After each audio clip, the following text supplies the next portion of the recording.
All right, let's jump right into this explainer. Today we're taking a really close look at the 1971 Bangladesh Liberation War. But we're actually going to take a bit of a detour, a much-needed one. We're going to move completely past those conventional textbook histories of men on the battlefield. Instead, we're diving into the highly nuanced, deeply messy, and just profoundly real experiences of women during this conflict. Because think about it, when a nation is torn apart and stitched back together, the stories of the people who actually survived those seams, they almost always get lost. Well, today we're going to find them. Now, I love this visual because this torn, kind of chaotic collage perfectly mirrors the fragmented and honestly often erased memories of the women we're about to talk about.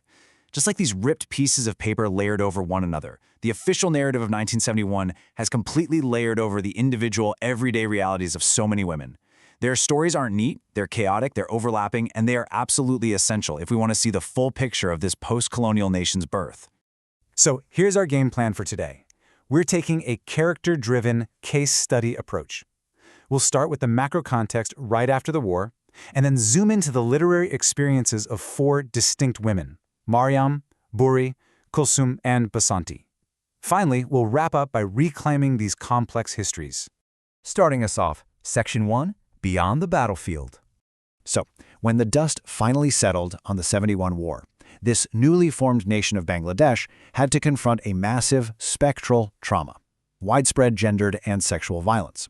The state had to step in, right? Sheikh Mujibur Rahman, the first prime minister, actually coined this term Birangona, which translates to war heroine. Now, the intention here was good. It was meant to restore respectability and rehabilitate these women back into society, but it kind of backfired. It inadvertently silenced the actual super complicated trauma these women went through. It grouped them all into this singular state-sponsored category of wounded victims, totally erasing their individual struggles and their personal agency. And this right here brings us to our core theme for today. It's a sociological theory called complex personhood, coined by Avery F. Gordon. Basically, it's the idea that people are messy. We all exist with these deep, deep contradictions. You can suffer, transform, be selfish, and be gracious all at the exact same time.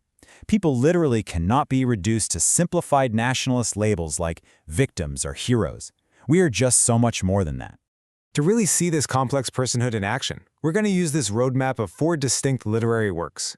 Through the fictional characters of Mariam, Buri, and Kulsum, and the real-life memoir of Basanti Guhathakurta, we're getting a unique lens into the war's everyday realities. And as you'll see, these stories completely defy any single generalized narrative. Moving right along to Section 2, Mariam, the Unsilenced Birangona. So Mariam's story comes from Shaheen Akhtar's novel, The Search. It's uncovered by a fictional journalist named Mukti, who's investigating war crimes almost 3 decades later. Mukti is hoping to build this coherent nationalist narrative of the Birangona. But through her investigation, we learn that Mariam absolutely shatters that stereotype of the silently hurting, helpless war heroine. When independence is declared, instead of rejoicing, Mariam is completely indifferent to the nationalist celebrations. She is deeply alienated by the post-war tribalism, the looting, and honestly, the political hypocrisy of the men competing for power who pushed women like her to the margins. She isn't just some passive symbol. She actively demands a professional job and refuses to just be a tragic figure for the nation to use. And just look at how her reality completely upends that simple good guy versus bad guy narrative. When she reflects on her trauma, she actually notes that beyond the abyss, this guy, Ramiz Sheikh, who was a Razakar, a local collaborator of the Pakistan Army, is an object of terror, but on her side, he's a savior, emerging like a Farishta, or an angel. She literally finds humanity, or Ansaniyat, in an official enemy. Meanwhile, her ex-fiancé, who is the celebrated Bengali freedom fighter, actually ends up exploiting her in the post-war years. It's incredibly complex. Next up, Section 3, Buri, A Mother's Sacrifice. Now we're traveling to the remote village of Haldi to see a completely different reaction to the war in Selina Hussain's novel, River of My Blood. Here we meet Buri, a rural mother whose life is just turned completely upside down.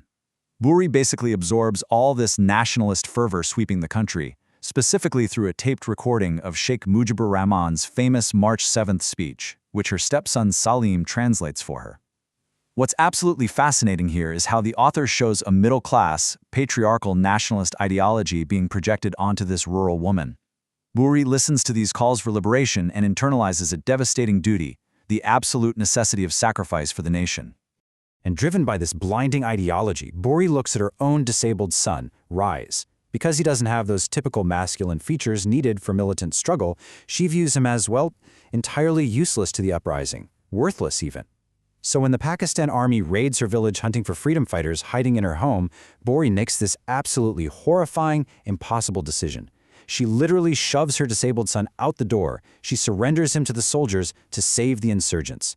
Her complex personhood is forged right here in this unbearable intersection of deep maternal love and absolute nationalist fervor.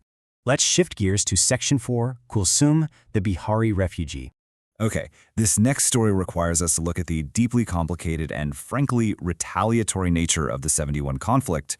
We're focusing on a demographic often totally left out of the standard histories, the non-Bengali, Urdu-speaking Bihari migrants. It perfectly illustrates the duality of this war. I mean, to the Bengali majority, the Mukti Bahini insurgents were these heroic liberators defending the motherland. But to the Bihari minority, who were largely loyal to a united Pakistan, these exact same insurgents presented a lethal threat, often carrying out retaliatory violence and persecution. In Syed Manzoorul Islam's Song of Our Swampland, we follow Kulsum, a Bihari woman taking refuge on a boat full of Bengalis fleeing the Pakistan army. This places her right in the crosshairs of this intense ethnic tension. In the story, Kulsum is eventually rescued from violence by a marginalized Bengali man named Kamal. She endearingly calls him an Ata Allah, which means a holy gift. But here's the kicker. Even though her survival depends entirely on the mercy of Bengalis, Kulsum fiercely defends her identity. She straight up tells Kamal that her people kept to themselves, content to be Muslims and Pakistanis until the problems started. She argues that the Bengali autonomy movement completely upended the safety her community had found. Her sheer resilience and absolute refusal to apologize for her ethnic and political identity in such a hostile environment, it's just a stunning display of complex personhood. Which brings us to Section 5. Basanti, the targeted intelligentsia. We are turning away from fiction now and opening the pages of a real-life memoir. Basanti Guhathakarta shifts our focus to the targeted urban violence of the war. When the military crackdown known as Operation Searchlight kicked off, it was highly strategic. The Pakistan Army and its local collaborators systematically targeted specific groups: the Hindu minority, university professors, doctors, and the left-leaning Bengali intelligentsia. The goal here wasn't just to win battles on a field. It was to surgically cripple any intellectual or cultural opposition and permanently weaken Bengali nationalism. Basanti's own husband, an English professor named Jyotirmoy Guhathakurta, was actually shot on the very first night of the crackdown, March 25th. Through her agonizing personal account, Basanti brings to light the absolutely terrifying state tactic of enforced disappearance. These folks were snatched right from their homes, leaving their families in this agonizing state of suspended grief, haunted by apparitions and memories of the missing.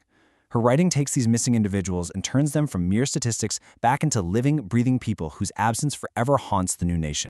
Finally, Section 6, Reclaiming Complex Histories.